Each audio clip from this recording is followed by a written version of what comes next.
Good evening, I'm Wendy Gammarano, a teacher at San Marcos High School. I teach 9th grade English language arts to the mild moderate population, and this is my inquiry project. To start the process, I ask, what problem-solving and inquiry-based strategies can I develop that will increase my students' knowledge and understanding of the author's purpose and the use of literary elements? Due to the need for the knowledge of the skill of identifying literary devices in literature for their entire high school career, both in class and on exams, I felt it was necessary to teach this unit and one that deserves some in-depth instruction. My question was developed in order to service the mild-moderate population using the college prep curriculum. My goal is that 80% of students will achieve proficiency in identifying literary devices, a very lofty goal considering only 14% were proficient at the beginning of this process. I found interesting research that supported teaching literary devices using technology, various mediums, inquiry, and meaningful experiences for all students, as well as an article that focused on fostering reading for understanding in English language learners.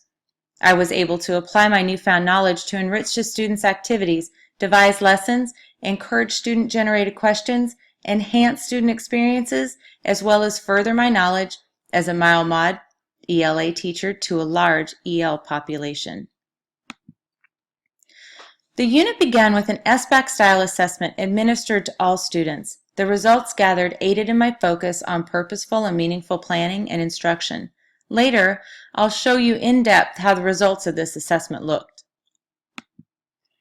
Students participated in various activities with literary devices. The pictures above are from a collaborative sort strategy activity, a variation of the partner sort strategy, window pane, and find someone who. Student work was collected and given a grade that showed their involvement in the process. Students also completed a performance task that allowed for a look at their ability to apply what they knew about literary elements. On block days, our SLPs visit our classroom to deliver a lesson that supports the unit we're working on. We have been in this partnership for 3 years now. We are very proud of the enrichment we provide the students.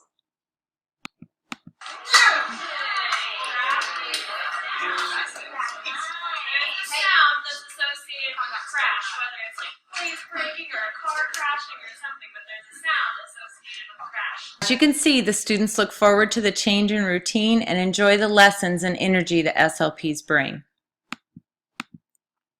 Students interacted with technology during the unit to enhance their understanding of content using many mediums. The above list is just a sample of how we use technology in our classroom. Having access to technology is a proven piece to student engagement and a brilliant tool for a data-driven educator. All students deserve instruction that caters to their learning style. Offering students differentiated instruction is a standard input model in my class. Also, offering various forms of differentiated output for the students to show mastery on a subject, topic, or unit. Students are encouraged to showcase their strengths. In choosing focus students, number 1, I chose Michael because he is one of the few Mod Severe students in my mild mod classroom, and recently his IEP team has determined that he is now diploma bound. I wanted to look at his participation and progress in depth. Angel was my choice student. I chose him because of his seemingly disinterest during instruction and brilliant ability to master the content. Maria I chose as my EL focus student as her diagnostic test was not indicative of her assumed abilities. Formative assessments were used daily to check for understanding and allow me to monitor and adjust the lesson based on the feedback I was receiving. This is a copy of the diagnostic results. The data collected was made easy by the use of technology. Flubberoo, a Google add-on, not only graded the assessments for me, it provided necessary data for me to know what areas to focus on with the instruction. As you can see in the above areas that are highlighted in yellow, those are the areas of need. The areas that are not highlighted are areas of strength for the students as a whole. You can also see here that I put a red arrow next to the focus students, Maria, who scored a 5 out of 15, Michael, a 6 out of 15, and Angel, a 6 out of 15. Flubberoo also collects data from the students so that I can email them their results directly. The report from the summative assessment showed the growth for all students. Looking specifically at my focus students, we have Maria up here. Let's see, this is Maria, and she's the female of my trio. She scored a 5 before. She scored a 13 out of 15 on her summative assessment. She needs additional focus on rhyme and diction. Angel, who scored a 6 before, received a 14 out of 15. He surprised me with nearly a perfect score. He needs additional focus specifically on illusion. As mentioned before, he's inconsistent with the level of product he produces. His results are even more proof that he's ready for a challenging environment, and we should consider moving him to a college prep class next year, possibly a co-taught class. And then down here we have Michael. His scores remain the same at 6 out of 15. Remember, Michael's a student with moderate to severe autism. Michael needs additional focus on 9 of the devices. It was noted that there was some inconsistency in his testing where he got some right on the pretest and he did not get the same right on the post-test. Overall, I'm satisfied with the results of the 3 focus students. Lastly, you can see the class as a whole. The pretest revealed that only 14% of the class was proficient at identifying common literary devices.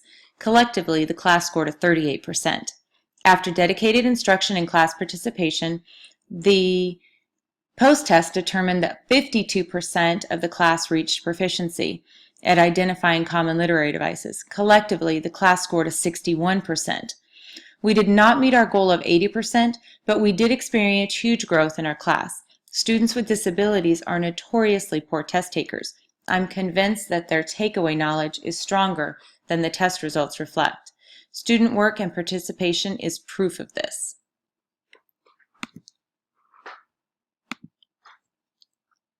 What I learned about the students is that they retained most when repetition is involved and direct instruction of a concept is followed up with active participation. Students experience the most success when being held accountable to their peer group, time, and when I was overtly monitoring them. What I learned about myself as a teacher is that I will continue to provide college prep level material to my students in the SAI classroom. I'm confident that students are empowered when they feel as if they know as much as their mainstream peers. My strengths are technology, collaboration, and universally designed lessons. I continue to improve on getting 100% participation and minimizing off-task behaviors. And that concludes my inquiry project. I hope you enjoy your evening.